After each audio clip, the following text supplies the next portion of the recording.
Hey guys, welcome back to the channel. In today's video, I got to round 100 on every normal World War II zombies map. And what I mean by normal maps is I just mean the launch maps and the DLC maps. This does not include Groston House and the Tortured Path maps. That is going to be a separate video. I bet some of you guys didn't even know the Tortured Path existed. I didn't either until I started recording this video. I wasn't even around for when this initially dropped. Before we jump into it, if you could drop me a like or a sub, that would be extremely appreciated, as this video did take a long time to make. And without the further ado, let's jump right into the video. Set in Middleburg, our first map is going to be the Final Reich. Within this little town, a secret power has awoken the undead. The secret evil is actually the hilt to a sword that belonged to someone named Barbarossa. And because of this, we are sent to investigate this sword. That's the gist of it. I'm not going to go into the storyline. But before we even get into the Final Reich, there's a couple things that are different. First of all, we can choose our loadouts and we can choose our specialist abilities. We can choose our starting weapons, our starting lethals, and we can essentially add 3 mini perks to our characters. So specialist training makes it so I actually charge my specialist faster. Resourceful means that power-ups are more likely to spawn in, and fully loaded means I spawn in with a full clip. So normally with the Tesla gun of the upgrade you would have 15 shots, but with this perk added you actually spawn in with 21 shots. But jumping into the map here, starting us off, I'm going to be using the shovel for the first round. The shovel is actually very good. It's a 4-hit melee permanently, but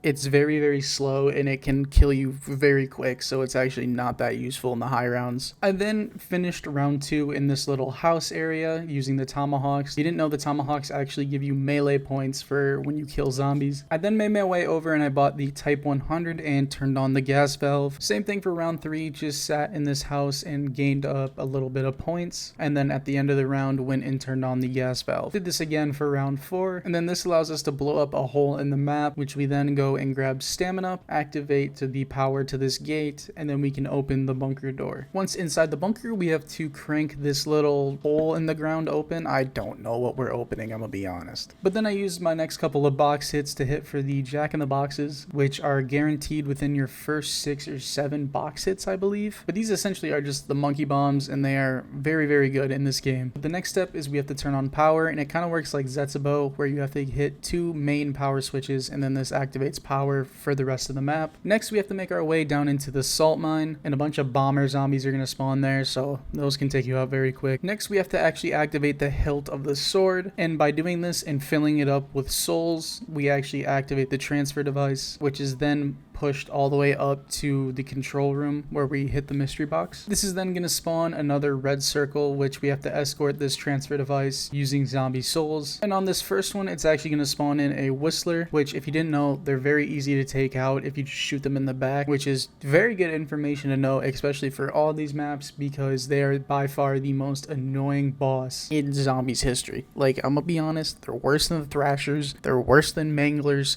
They are the absolute worst mini boss in zombies. It's going to make its way to this furnace thing, and then it's going to take a couple seconds, and then it's going to spawn out a Tesla gun part, in which we need to pick up, and that is 1 out of 2 parts. Just like this video, because I'm going to do the survival maps and torture myself.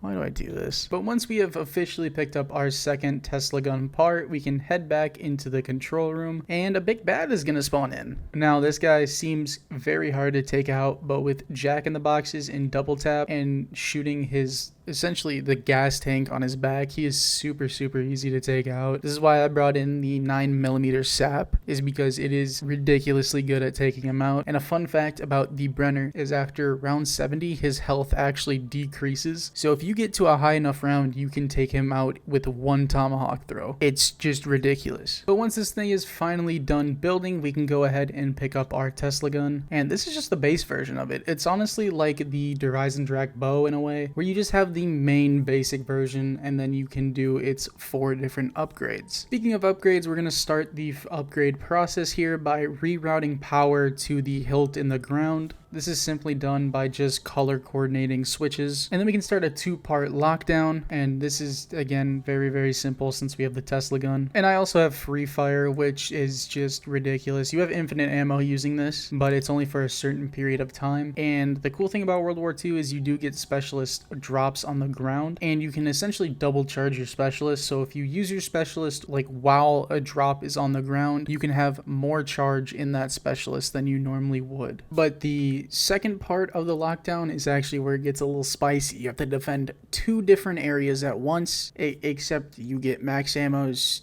you have free fire, and you have jack in the boxes and a Tesla gun and tomahawks, and it's very simple. But the next thing we had to do for the upgrade was explode a bomber zombie next to this wall, and this would open a locker allowing us to take a battery to the trap. But before we did this, I went ahead and upgraded my starting pistol. You upgrade on this map by hitting a button in the pack-a-punch room and then taking 3 sewer tunnels around the map. And then I had a Brenner spawn in, but this is where this pistol comes in handy. It is just like, it doesn't even take a full magazine to take them out. It is ridiculously powerful. But we have to work on our upgrade for the Tesla gun, and it is super easy. All we do is take 2 whistlers and kill them in the electrical trap, and we have to do this twice, so in total we kill 4 whistlers, but only 2 are going to spawn in at a time. And since we're on a low round, we're going to have to do this in 2 rounds, which is what makes it so easy. And then we can pick up this charged battery and we can place it to the right of the furnace, and this is once again going to start a timed lockdown. But once that's done, the furnace is going to start acting up. It's going to go crazy, and we can pick up our Tesla gun barrel, and then we can place it in the holder in the middle.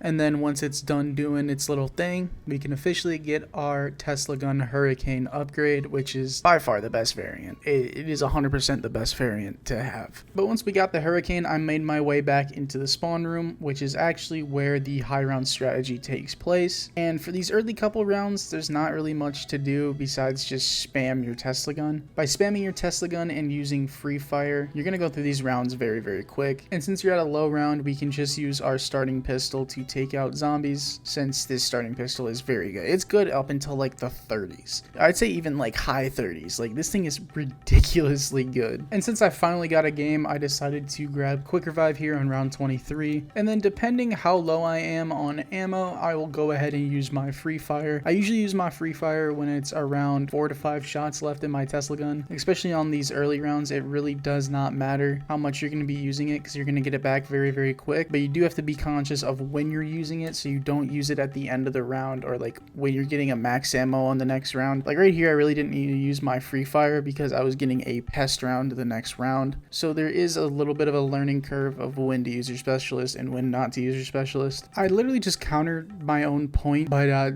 we're gonna move on. Pest rounds are the dog rounds of World War II, and these actually happen every single 5 rounds, no matter what. It's not like Hellhound rounds where you're gonna get them, 5 to 7 rounds. It's like gonna fluctuate in that area. Pest rounds are always on the 5th interval of a round, so you'll get them on round 5, round 10, round 15, round 20, etc. until you get to round 100, and then that actually changes, which is really weird. So realistically, there's only 2 ways that you're actually going to go down in the strategy, and that is the Brenner and the Whistlers. The Brenner spawns in, I think, every 8 rounds. I'm gonna be honest, I really was not keeping track, which was not the brightest idea I had, but I'm not the smartest in the first place, so but he's pretty simple to take out. I usually just threw a jack in the box on the ground and then unloaded into him with my starting pistol, and if that didn't take him out in a full magazine, I would then throw another jack in the box and then just continue spamming him. Since he actually goes for jack in the boxes, he's very easy to take out because his back is going to be facing you most of the time, but you do have to watch out for Whistlers that are going to run through and attack you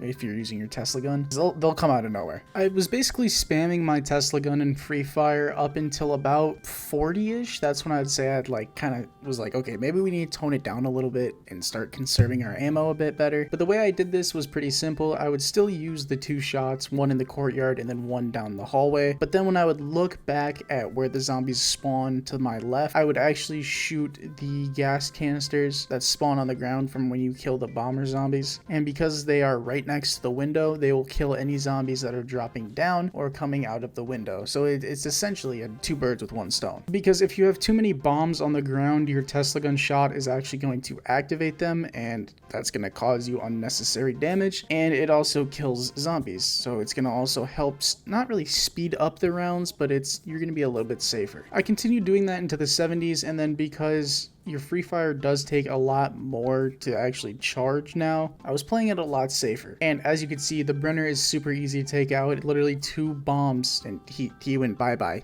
He's gone. He's out of here. So whenever you see my specialist fully red, it means I have a double charge. And this is when this is when you should be using it, is when you get a double charge. You really shouldn't be using it like every time you get it, because it's going to take longer and longer to charge, and well, you don't want that in the high rounds. But at this point, I was spamming it at 3 different spawn points. I was spamming it in the window because that actually kills the zombies like before they even come around the corner. I was spamming it in the courtyard and down the hallway. You can crash doing this, but this was like my 5th game, so I didn't care at this point. I was just like, well, I need to get this done. It needs to be over. I'm sick of this map. And because this was my first World War II map that I actually went and completed, it was a very big learning curve. Even though it's a traditional zombies game with the points and like the perks, like just the zombie mechanics and the armor system, it's a whole different style of zombies that like I just didn't even think about when I first started this. And this is why you don't want to be using your free fire like as much, because as you can see, I have 1 shot in my Hurricane and I'm out completely.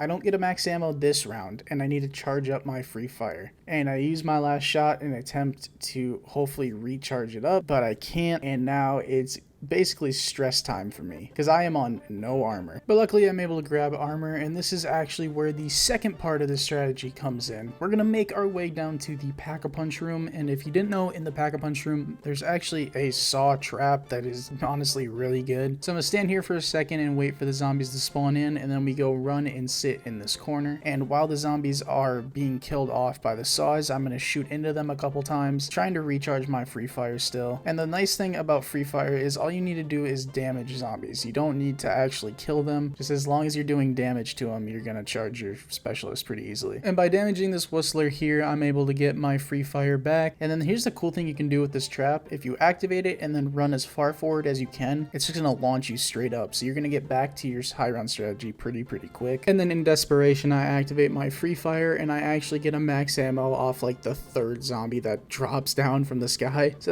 that was pretty lucky. But this map, you struggle for ammo a lot. So that's why that second part of the strategy actually comes in super handy. But once we got to about the mid 90s is when I started running. Basically, I would shoot half of my Tesla gun, and then if I didn't have my free fire charged, I would go ahead down into the saw trap, and then I would run the saw trap and get my specialist back then. This was actually a super effective strategy. I don't know if this is like the best strategy to use, but I found this to be the absolute like best for me personally, because then I don't gotta like train and just like fire into a horde and then worry about dying. I can just sit here, kill off some zombies, and then charge my free fire pretty quick. But as soon as that saw blade goes down from where I'm standing, that's when I make my move, and that's when I head straight for the trap, activate the trap, run forward, and get shot out back into the high round strat. And because I have my free fire ready, I can just use that as soon as I get back. And this was basically a rinse and repeat just throughout this entire round. Like the 90s were honestly hard just because on how little ammo I was getting. I was basically having to do this every round. Like I was not getting lucky with my drops. But after 5 attempts and learning World War II in its entirety, I finally got round 100 on the final Reich. And I still have to deal with the whistlers because they don't count for the round zombies, and they're very annoying. I hate whistlers. I'm going to have nightmares about them. But there we go, the big round 100. Now we're going to move on to the worst map of all time, the Darkest Shore. And for this setup, we're going to be running Shell Shock, Sustain Zone, Specialist Training, Resourceful, the Sap, and the Throwing Knife. Starting us off, we have a little bit of a different spawn.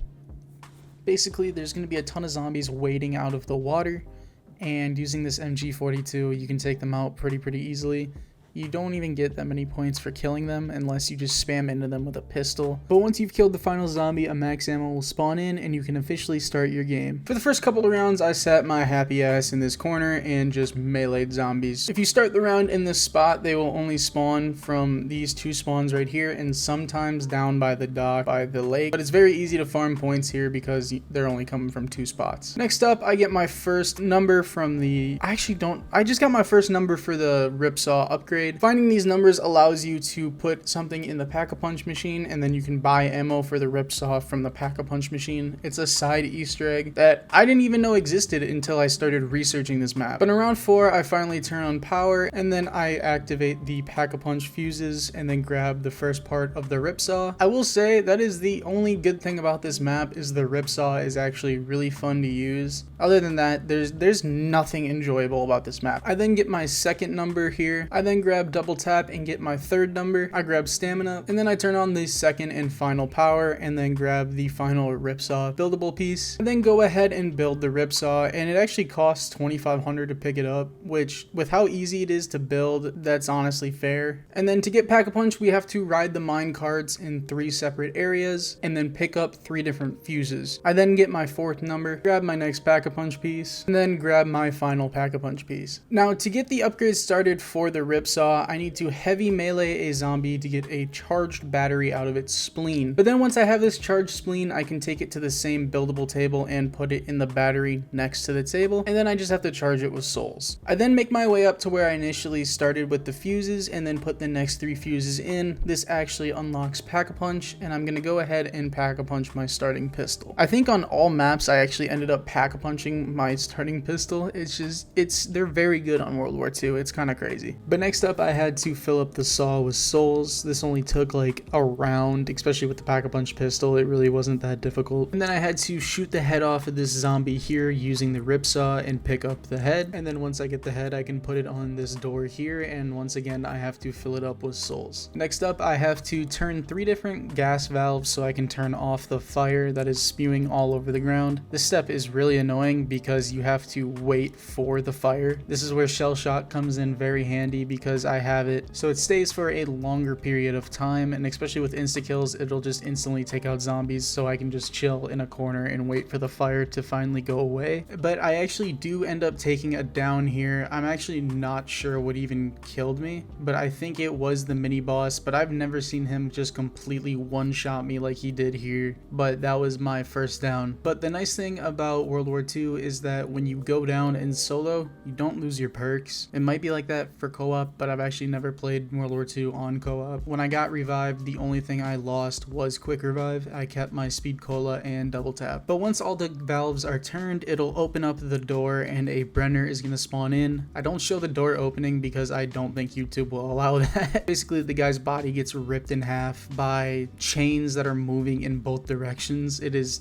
pretty brutal. Next up, I have to shoot down planes using the flat gun. This step is actually pretty fun. Since the flat gun does have a lot of health, you don't really need to worry about the zombies taking you out. But then once I shoot down the final plane, I can go ahead and move on to the next step, which is escorting this artillery bomber across the map. If you're wondering why I have a sniper, it's because I genuinely couldn't make out whatever numbers were on the Ripsaw upgrade, so I grabbed a sniper because I literally had no idea what I was looking at. But then we have to escort him all the way over to where we turned on the second power, and then he's gonna place his battery inside of a battery charger, and we just kill zombies here. And what the battery allows us to do is shoot a cannon, and we can set the different angles and we can set the different heights. Now those numbers that we found for the Ripsaw upgrade actually play a part here. The left side is the elevation and the right side is actually the position, and if you get it right, a little like upgrade piece, I don't even know what it is, but a little piece for the Ripsaw upgrade is gonna fly out and land right in front of you. And once you have this little piece, you can just go up to the Pack-a-Punch and you can go ahead and Pack-a-Punch it. And because we put it in the Pack-a-Punch machine, we can actually buy ammo from it here. So we're basically ready to go for the high round. We just need one more thing, and what we need is either the Ribby Royals or it's an LMG, but I don't remember the name off the top of my head. I think it's like GPG GDPG or something like that. GDPG. It starts with a G, that's all I know. But both of these weapons actually turn into explosive shooting weapons. But because of this, where we're actually camping is perfect for this. Realistically, I think you want to go with the LMG. I think it's better. But the Ruby Royals is not a bad choice either. In this game, I did not play it as well as I could have. I honestly could have used the Ruby Royals into like the 40s, but I wanted to play it safe and I was just not smart about how I did it. But realistically, you want to be using the Ruby Royals until at least 35, and all you're doing is just sitting right here and shooting the ground in front of you and to the left of you. Those are going to be where they spawn. When you're shooting the ground in front of you, you're actually killing them to the spawns to the right, and you're also partially killing them to the left as well, even though it's a little bit harder to kill them when they come in from the left. Again, I was not playing this smart, so I was spamming my shell shock, not thinking about that I would actually need it, and this actually leads to my leads to a couple of downs. So I was making this so much harder on myself by using the ripsaw when I'm using it now, because at this rate I still should be just using the Ruby Royals because it was honestly just the better choice. But I actually screwed myself over so many times doing this just because I was not thinking.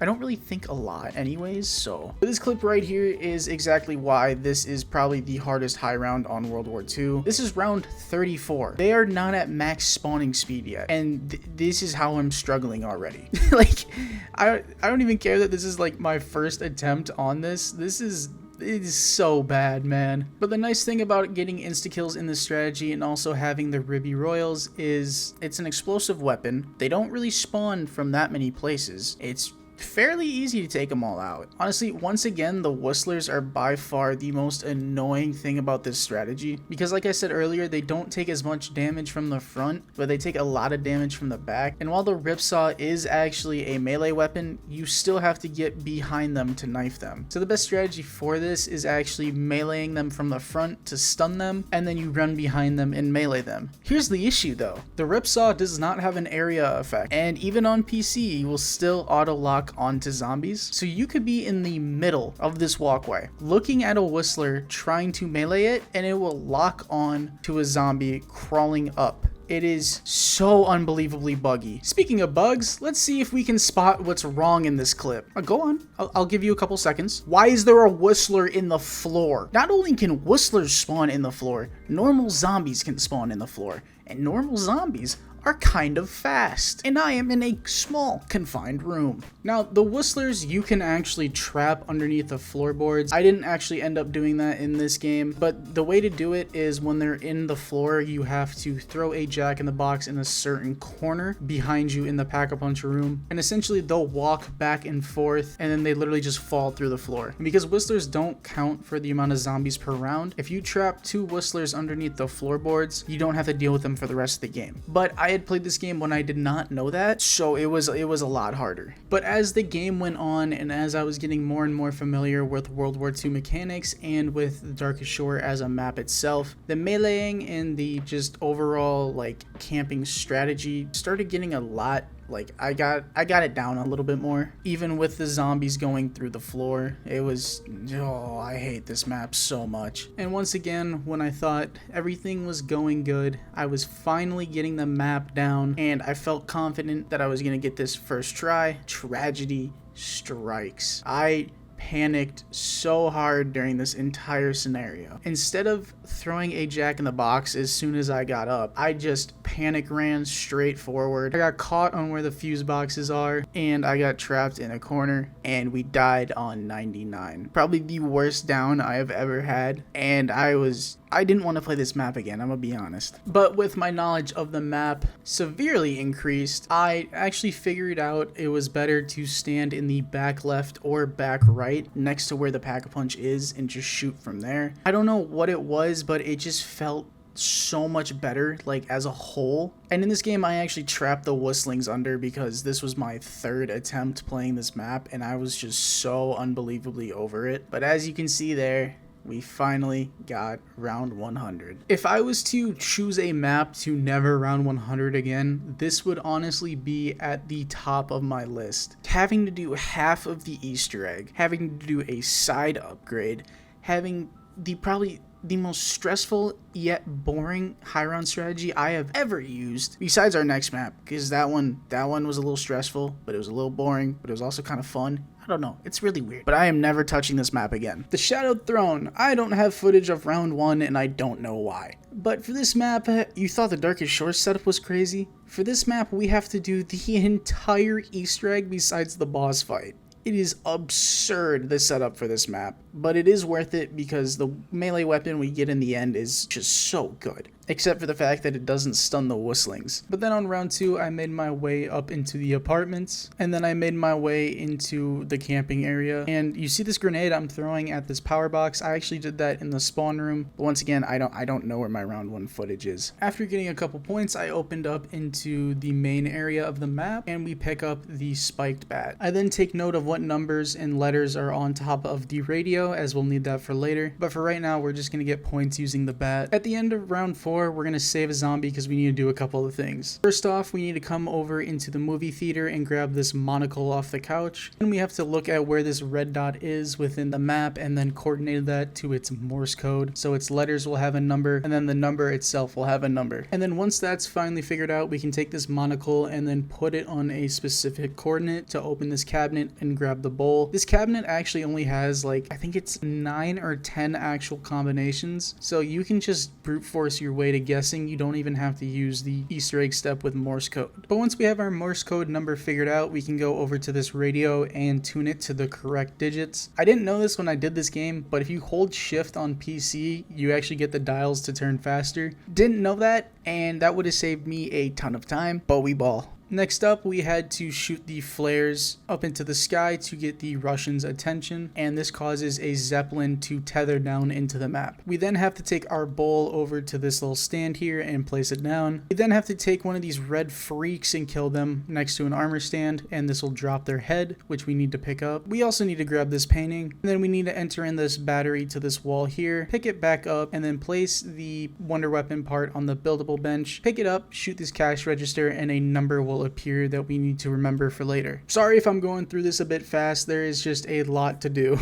Using this wonder weapon, we can shock this battery box here until it sparks purple, and this will be one part of the pack-a-punch turned on. I then activate the code in the radio, and this actually gets us in contact with the smuggler. I then go ahead and shock the second shock box to activate pack-a-punch, and then a very annoying step, since I don't have free fire, I have to shock these, I don't know, I think they're tethers, but I just have to shock them until they eventually go yellow. And because you only have 100 shots in your wonder weapon, it takes at least I think it's 150 in total. It is so annoying that when you don't have free fire, because you just need to keep getting this ammo from the zombies. But I go back to where we initially placed the head, and I need to fill it up with souls. Yep, more soul collecting. But this reward, when we actually fill it up with the final amount of souls, gives us the upgraded axe. And what this allows you to do is sprint very, very fast. I then also charged up the second tether, and because we put in that code for the smuggler, I can shoot this sewer gate here and it will activate a sentence from the smuggler. And now we need to get the smuggler a certain type of weapon. I also placed the upgraded axe in its holder alongside the church. This is 1 out of 3 upgraded melee weapons. And then because we got a max ammo, I went ahead and finally charged the last tether for now. And then I shot down this film reel, and then I picked it up and I placed it on the projector. I then had to charge it using the wonder weapon, and there is now a green symbol somewhere on the map that I need to find a soul box to fill. And counting how many zombies each soul box takes, I need to remember how many zombies exactly it does take, because I need to enter it into a safe code. Shocker here, I upgraded my starting pistol again. But then once I have all of these souls into numbers, I then need to open the safe. And because I did not know that you could just hold shift and do it, this was a lot harder than it should have been. And since it had been 3 rounds since I gave the smuggler a gun, I can drop points next to this other manhole cover, and eventually when I give him enough points, he will say to knock 3 times on the doors in the apartments. Once you knock 3 times, a whistling is going to spawn in from behind the door. And because this whistling was in here, the smuggler that we were talking to was dead, but we did get his upgraded bat. I mean, that's kind of a nice trade-off. You die, I get this cool ass bat. I mean, it's a W trade for me. I then put the bat into its cover at the church, and then I went back and picked up the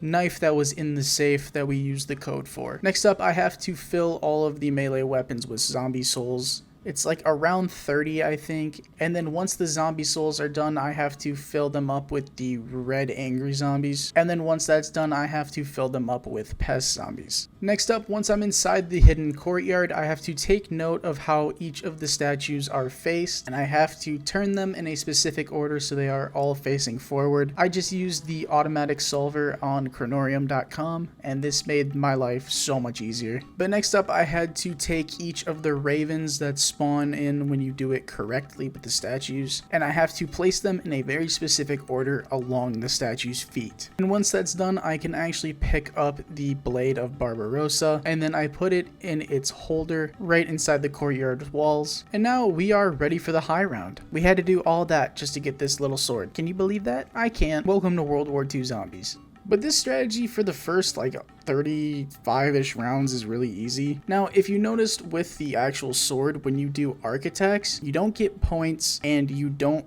refill your specialist meter. So what does this mean? Well, to get your specialist meter, to get points to keep buying armor, you have to train zombies outside and shoot into them with your pistol. That's at least what I did. I don't know if that is 100% the best strategy to get your specialist back. That is just what I did. And since I don't have footage of it, I want to mention my specialist and the perks I'm running. For my specialist, I'm running frontline, and for the perks for it, I am running the upgrade that gives you 2 shield per activation, and then I'm also running the one that gives you double melee damage for every time that it's activated. And then I also ran resourceful, which gives you more chance of a power up to spawn in, which is very helpful in this since you're obviously not charging your specialist. So getting those full powers more and more is so good. It's such a good upgrade. That's the one thing with World War II that I actually really like, is no map high round plays the same except the Shadowed Throne and the Frozen Dawn, but we'll get into that in a minute. And right here is I'm showing the best ways to deal with the whistlers. If you get their movement path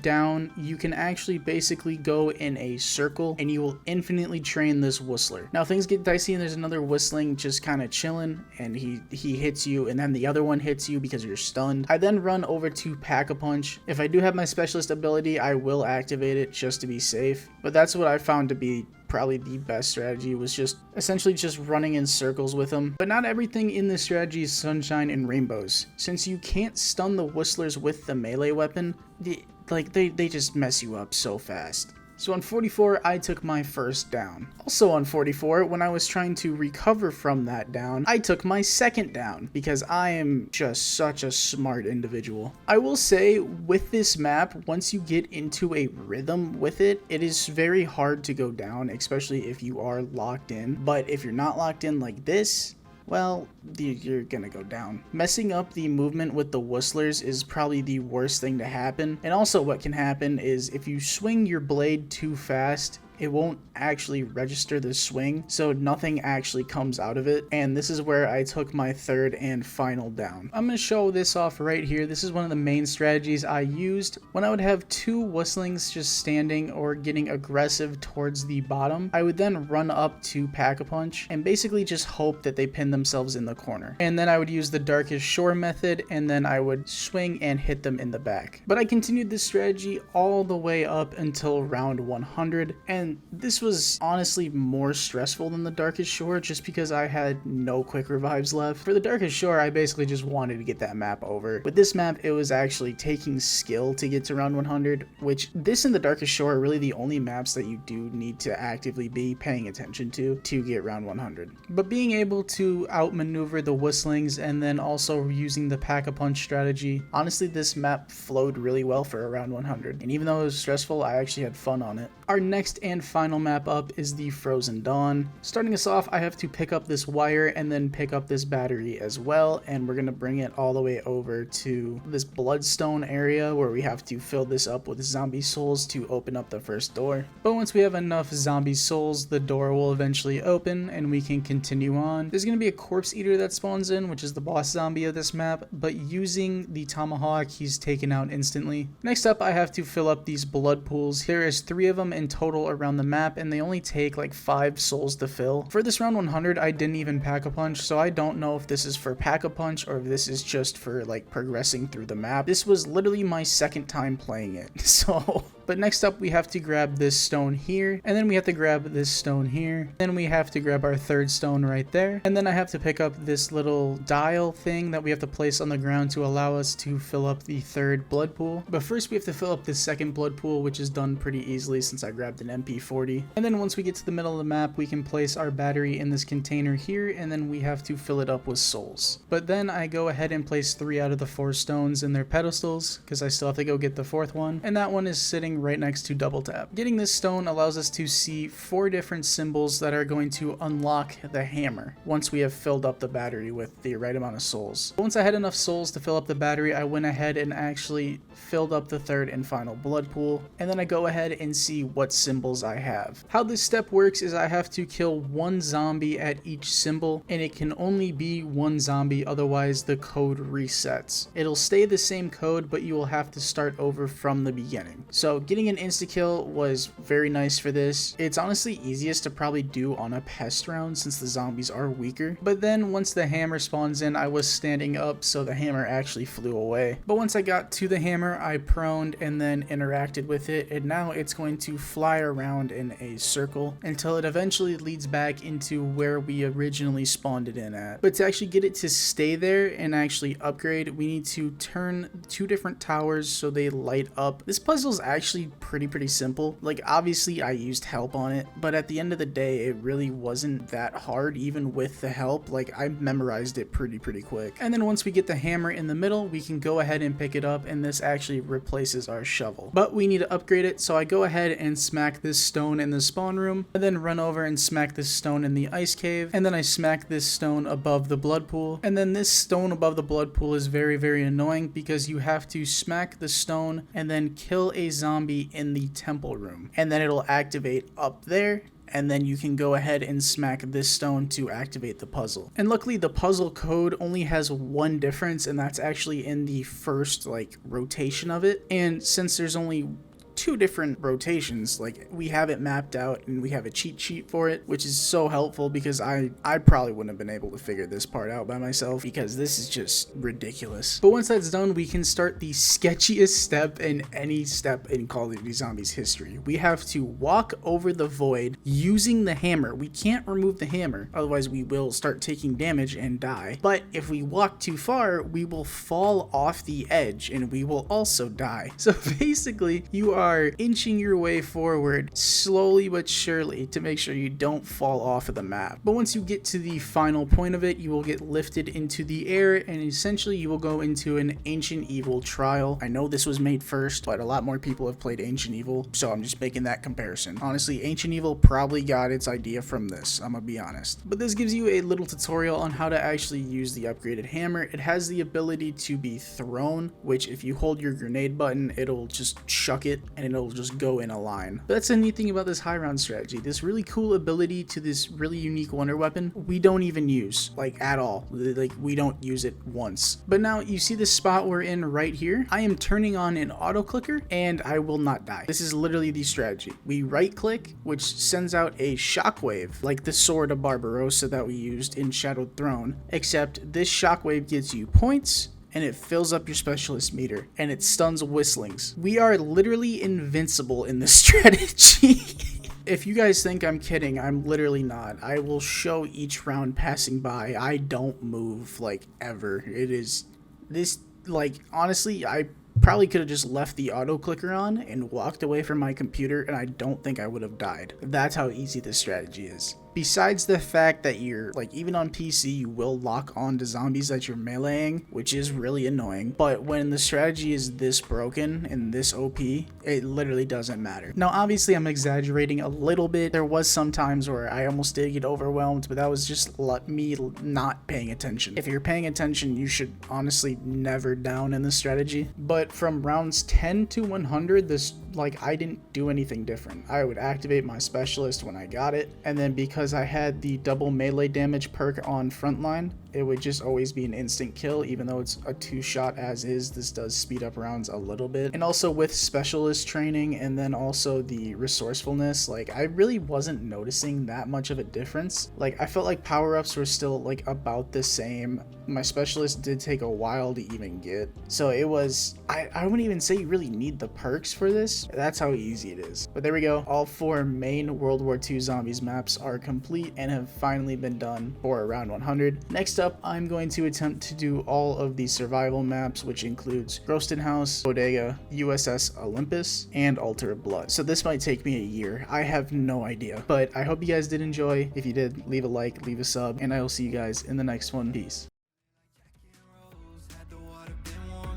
Bonnie and Clyde down in California, fall in love on the run, trying to make it to Cabo. Romeo with a blunt, Juliet with a